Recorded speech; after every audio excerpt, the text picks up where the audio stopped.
Hey guys, Az here at Shield K9, and I want to talk to you guys today a little bit about rewards. For me, rewarding the dog is being able to generate arousal and a dopamine rush in the dog, and you don't actually need food or toys to do that, especially if you've been preconditioned the dog. So if I'm training a dog and I don't have any functional rewards on me, like today, I need to be able to sit.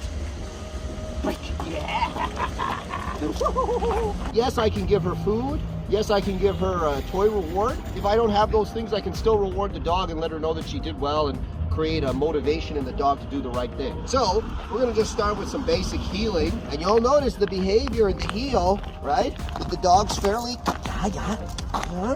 the dog's fairly happy in the position.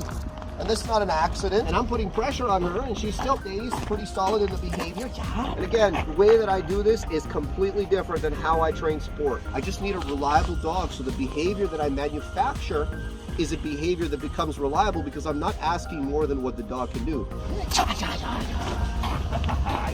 got me. Good.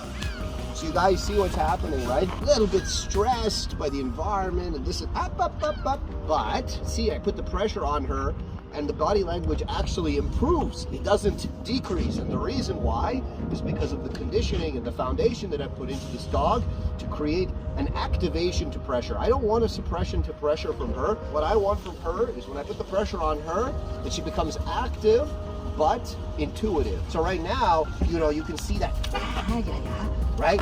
She gets all nippy and a little jumpy, and that would worry some people, but it doesn't worry me because I know the dog and I know where we're going and I know how to make it stop when I need it to stop, right?